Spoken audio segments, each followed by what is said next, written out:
Welcome students. In today's session we will be seeing how to use classes in the program. In the last class we have seen the introduction of the chapter classes and objects. So today we will see the general syntax for defining a class. ಒಂದು ಕ್ಲಾಸನ್ನು ಪ್ರೋಗ್ರಾಮಲ್ಲಿ ಹೇಗೆ ಬರೀಬೇಕು ಅನ್ನೋದನ್ನು ಈ ಸೆಷನಲ್ಲಿ ನಾವು ನೋಡ್ತೇವೆ. ಈಗ ನೀವು ಸ್ಕ್ರೀನಲ್ಲಿ general syntax for defining the class ನೋಡ್ತಾ ಇದ್ದೀರಾ. ದಟ್ ಈಸ್ ಸಿಂಟ್ಯಾಕ್ಸ್ ಅಂದರೆ it is the format, means how to write the class.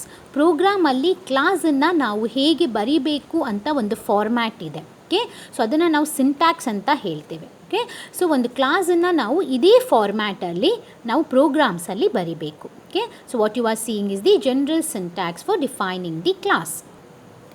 In the first line, you can see class and class name. Class is the keyword. So, keyword is the predefined word which has a specific meaning. Already first year alli ನೀವು keyword ಅಂದರೆ ಏನು ಅಂತ ಓದಿದ್ದೀರಾ. Keywords ಅನ್ನೋದು ಪ್ರೀಡಿಫೈನ್ಡ್ words. C++ ಅಲ್ಲಿ ಕೆಲವೊಂದು words keywords ಅಂತ ನಾವು ಹೇಳ್ತೇವೆ. ಸೊ ಇದಕ್ಕೆ ಕೆಲವೊಂದು ಮೀನಿಂಗ್ ಇದೆ, ಕೆಲವೊಂದು ಆಪರೇಷನ್ಸ್ ಇದೆ. ಸೊ ಕ್ಲಾಸ್ ಅನ್ನೋದು ಒಂದು ಕ್ಲಾಸನ್ನು ನಾವು ನಮ್ಮ ಪ್ರೋಗ್ರಾಮಲ್ಲಿ ಡಿಫೈನ್ ಮಾಡೋದಕ್ಕೋಸ್ಕರ ಯೂಸ್ ಮಾಡುವಂಥ ಕೀವರ್ಡ್. ಸೊ ಕೀವರ್ಡ್ಸನ್ನ ನಾವು ಚೇಂಜ್ ಮಾಡೋಕ್ಕಾಗಲ್ಲ. ಸೊ ನಾವು ಕ್ಲಾಸ್ ಅಂತಾನೆ ಬರಿಬೇಕು. So next is the class name. Class name is user defined. User defined ಅಂದರೆ ನಮಗೆ ಏನು ಹೆಸರು ಬೇಕಿದ್ರೂ ನಾವು ಕೊಡ್ಬೋದು. ಸೊ ಕ್ಲಾಸ್ ನೇಮ್ ಅನ್ನೋದು ಒಂದು identifier. So rules for naming and identifier ಅಂತ ಇದೆ. ಸೊ ಆ ರೂಲ್ಸನ್ನು ಫಾಲೋ ಮಾಡಿಕೊಂಡು ನಾವು ಏನು ಹೆಸರು ಬೇಕಿದ್ರೂ ಅಲ್ಲಿ ಕೊಡ್ಬೋದು. Class name depends upon the program. So ನಾವು ಯಾವುದ್ರ ಬಗ್ಗೆ ಪ್ರೋಗ್ರಾಮನ್ನು ಬರಿತೇವೆ, ಯಾವ ಕ್ಲಾಸ್ ನಾವು ಕ್ರಿಯೇಟ್ ಮಾಡ್ತೇವೆ, so that specific name can be given as the class name. For example, program is about student details, class name student ಅಂತ ಕೊಡ್ಬೋದು. Program is about college, class name college ಅಂತ ಕೊಡ್ಬೋದು, ಕಾಲೇಜ್ ನೇಮ್ ಕೊಡ್ಬೋದು, ಅಥವಾ it depends upon the program. So next you can see the flower brackets. Flower bracket ಆದಮೇಲೆ you can see access specifiers, data members and member functions. So what is access specifiers, what is use of access specifiers, we will be discussing in the next session. So here we have data members and member functions. So data members are the properties of an object. Already last ಚಾಪ್ಟರಲ್ಲಿ ನಾವು ನೋಡಿದ್ದೇವೆ data members ಅನ್ನೋದು properties of an object. ಆಬ್ಜೆಕ್ಟಿಗೆ ಅದರದ್ದೇ ಅಂತ ಕೆಲವೊಂದು properties ಇರುತ್ತೆ, and ಆ ಪ್ರಾಪರ್ಟೀಸ್ ದಟ್ ಈಸ್ ಆ ಪ್ರಾಪರ್ಟೀಸ್ ಮೇಲೆ ಆಪರೇಟ್ ಮಾಡುವಂಥ ಕೆಲವೊಂದು ಫಂಕ್ಷನ್ಸ್ ಇರುತ್ತೆ. ಸೊ ಆ ಪ್ರಾಪರ್ಟೀಸನ್ನು ಡೇಟಾ ಮೆಂಬರ್ಸ್ ಅಂತ ಹೇಳ್ತೇವೆ, ಆ ಫಂಕ್ಷನ್ಸನ್ನು ಮೆಂಬರ್ ಫಂಕ್ಷನ್ಸ್ ಅಂತ ಹೇಳ್ತೇವೆ. So it is the data members and the member functions. So ಅದಾದಮೇಲೆ ಕ್ಲೋಸಿಂಗ್ ಫ್ಲವರ್ ಬ್ರ್ಯಾಕೆಟ್ ಬರುತ್ತೆ, and at last you should end the class definition by the semicolon ಹಾಕಿ ನಾವು ಅದನ್ನು ಎಂಡ್ ಮಾಡಬೇಕು. So this is the general syntax for defining the class. So ಈಗ ಒಂದು example ನೋಡೋಣ, you can understand better. What you are seeing now is the example for the class definition. ಒಂದು class definition ಇದಕ್ಕೆ ಮುಂಚೆ syntax ನೋಡಿದ್ದೀವಿ. So ಈ ಒಂದು example ನೀವು ನೋಡ್ತಾ ಇದ್ದೀರಾ. ಸೊ ಫಸ್ಟ್ ಲೈನಲ್ಲಿ ನಾನು ಹೇಳ್ದಂಗೆ ಕ್ಲಾಸ್ ಇದೆ. So class is the keyword, we can not change, ನಾವು ಕ್ಲಾಸ್ ಅಂತಾನೆ ಬರಿಬೇಕು.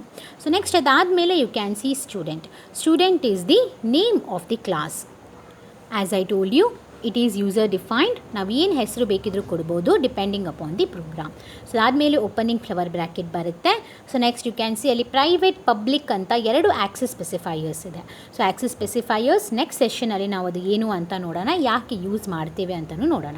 So next you can see there int registration number, char name ಅಂತ ಎರಡು ಡೇಟಾ ಮೆಂಬರ್ಸ್ ಇದೆ.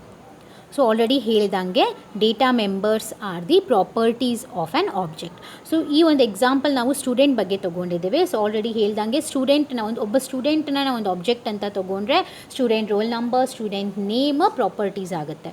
So same we are seeing here registration number, that is the roll number and name. Registration number and name are the data members of the class. So registration number, roll number ಯಾವಾಗಲೂ integer ಇರುತ್ತೆ. So ನಾವು ಅದಕ್ಕೆ data type int ಅಂತ ಕೊಡ್ತಿರ್ತೇವೆ. So name always character ಇರುತ್ತೆ. So data type ನಾವು char ಅಂತ ಕೊಟ್ಟಿದ್ದೇವೆ. So int is the data type, registration number, and char again is the data type and name. So registration number and name are the data members of the class. So ಅಲ್ಲಿ ಆಮೇಲೆ next you can see read and print. So this read and print are the member functions. So as I already told you, these member functions will operate on the data members. ಈ ಎರಡು member functions ಮೇಲ್ಗಡೆ ಇರುವಂಥ data members ಮೇಲೆ ಆಪರೇಷನ್ಸನ್ನು ಮಾಡುತ್ತೆ. So you can see read ಮತ್ತು print ಆದಮೇಲೆ ಎರಡು ಬ್ರ್ಯಾಕೆಟನ್ನು ನೀವು ನೋಡ್ತೀರಾ. ಸೊ ಬ್ರ್ಯಾಕೆಟ್ ಯಾವಾಗಲೂ ನಾವು ಫಂಕ್ಷನ್ಸಿಗೆ ಯೂಸ್ ಮಾಡ್ತೇವೆ. So when we see that bracket, we can tell that it is a function. So readಗೆ ಮುಂಚೆ ಪ್ರಿಂಟಿಗೆ ಮುಂಚೆ you can see there void. Okay, so it is the return type of the functions. Already first year ಅಲ್ಲಿ functions chapter ಅಲ್ಲಿ ನೀವು ಓದಿದ್ದೀರಾ. Return type ಬರೆದು ಆಮೇಲೆ ನಾವು function ನೇಮನ್ನು ಬರೀತೇವೆ. Return type is the type of data which that function will return after the processing. ಆ function ಅದಕ್ಕೆ ಕೊಟ್ಟಿರುವಂಥ ಕೆಲಸವನ್ನು ಆದಮೇಲೆ ಯಾವ ಟೈಪ್ ಆಫ್ ಡೇಟಾನ ರಿಟರ್ನ್ ಮಾಡುತ್ತೆ ಅದನ್ನು ನಾವಲ್ಲಿ ರಿಟರ್ನ್ ಟೈಪಲ್ಲಿ ಬರೀತೇವೆ. ಸೊ ವಾಯ್ಡ್ ಅಂತ ಬರೆದ್ರೆ ಆ ಫಂಕ್ಷನ್ ಯಾವುದೇ ವ್ಯಾಲ್ಯೂನ ರಿಟರ್ನ್ ಮಾಡೋದಿಲ್ಲ ಅಂತ. ಸಪೋಸ್ ಆ ಫಂಕ್ಷನ್ ಇಂಟೀಜರ್ ವ್ಯಾಲ್ಯೂ ರಿಟರ್ನ್ ಮಾಡಿದರೆ ವಾಯ್ಡ್ ಜಾಗದಲ್ಲಿ ಇಂಟ್ ಅಂತ ಬರುತ್ತೆ. ಕ್ಯಾರೆಕ್ಟರ್ ರಿಟರ್ನ್ ಮಾಡಿದರೆ ವಾಯ್ಡ್ ಜಾಗದಲ್ಲಿ ಕ್ಯಾರೆಕ್ಟರ್ ಅಂತ ಬರುತ್ತೆ. So it depends upon the function. ಆ ಫಂಕ್ಷನ್ ಮೇಲೆ ಡಿಪೆಂಡ್ ಆಗುತ್ತೆ. ಫಂಕ್ಷನ್ ಏನು ಆಪರೇಷನ್ ಮಾಡ್ತಾ ಇದೆ, ಏನು ವ್ಯಾಲ್ಯೂ ರಿಟರ್ನ್ ಮಾಡ್ತಾ ಇದೆ ಅನ್ನೋದು ಅಲ್ಲಿ ನಾವು ರಿಟರ್ನ್ ಟೈಪಲ್ಲಿ ಚೇಂಜಸ್ಸನ್ನು ಮಾಡ್ಕೊಳ್ಬೋದು. Okay, so as you can see that is the registration number and the name are the data members. Read and print are the member functions of the class. Last ಅಲ್ಲಿ ನಾವು ಫ್ಲವರ್ ಬ್ರ್ಯಾಕೆಟನ್ನು ಹಾಕಿ semicolon ಹಾಕಿ ಕ್ಲಾಸನ್ನು close ಮಾಡ್ತೇವೆ. Here you can see just the general syntax of defining the class. ಅಂದರೆ ಒಂದು ಕ್ಲಾಸನ್ನು ನಾವು ಪ್ರೋಗ್ರಾಮಲ್ಲಿ ಹೇಗೆ ಬರಿಬೇಕು ಅನ್ನೋ ಒಂದು ಜನರಲ್ ಸಿಂಟ್ಯಾಕ್ಸ್. ಆ ಫಂಕ್ಷನ್ಸ್ ಹೇಗೆ ವರ್ಕ್ ಆಗುತ್ತೆ, ಹೇಗೆ ಇನ್ಪುಟ್ ತೊಗೊಳುತ್ತೆ, ಹೇಗೆ ಪ್ರಾಸೆಸಿಂಗ್ ಆಗುತ್ತೆ ಅನ್ನೋದನ್ನು ನಾವು ಪ್ರೋಗ್ರಾಮಲ್ಲಿ ಒಂದು ಪ್ರೋಗ್ರಾಮಿಂಗ್ ಎಕ್ಸಾಂಪಲ್ ತೊಗೊಂಡು ನೆಕ್ಸ್ಟ್ ಕ್ಲಾಸಸ್ಸಲ್ಲಿ ನೋಡೋಣ. ಇಲ್ಲಿ ನೀವು ಇದನ್ನು ಜಸ್ಟ್ ಅರ್ಥ ಮಾಡ್ಕೊಳ್ಳಿ, ಜಸ್ಟ್ ಆ ಸ್ಟ್ರಕ್ಚರನ್ನು ನೀವು ನೋಡಿ. ಸೊ ಅಲ್ಲಿ ಜಸ್ಟ್ ಕ್ಲಾಸ್ ಇದೆ, ಕ್ಲಾಸ್ ನೇಮ್ ಇದೆ, ಓಪನಿಂಗ್ ಫ್ಲವರ್ ಬ್ರ್ಯಾಕೆಟ್ ಬರುತ್ತೆ. ನೆಕ್ಸ್ಟ್ ಪ್ರೈವೇಟ್ ಪಬ್ಲಿಕ್ ಅನ್ನೋದು ಎರಡು ಆಕ್ಸೆಸ್ ಸ್ಪೆಸಿಫೈಯರ್ಸ್ ಅದು. Next int registration number, char name ಅಂತ ಏನಿದೆ, registration number and name are the data members. And read ಮತ್ತು ಪ್ರಿಂಟ್ ಟು ಮೆಂಬರ್ ಫಂಕ್ಷನ್ಸ್ ಇದೆ.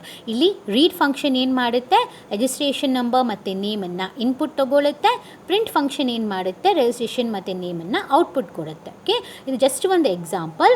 ಸೊ ಪ್ರೋಗ್ರಾಮ್ ಮೇಲೆ ಡಿಪೆಂಡ್ ಆಗುತ್ತೆ. ನಾವು ಯಾವುದೇ ಮೆಂಬರ್ ಫಂಕ್ಷನ್ಸ್ ಯೂಸ್ ಮಾಡ್ಬೋದು, ಯಾವುದೇ ಡೇಟಾ ಮೆಂಬರ್ಸನ್ನು ಕೂಡ ನಾವಲ್ಲಿ ಯೂಸ್ ಮಾಡ್ಬೋದು. Okay, so this is about the general syntax for defining the class. ಒಂದು ಕ್ಲಾಸನ್ನು ಪ್ರೋಗ್ರಾಮಲ್ಲಿ ನಾವು ಹೇಗೆ ಬರೀಬೇಕು ಅನ್ನೋ ಒಂದು ಸಿಂಟ್ಯಾಕ್ಸ್ ಮತ್ತು it is an example. Thank you.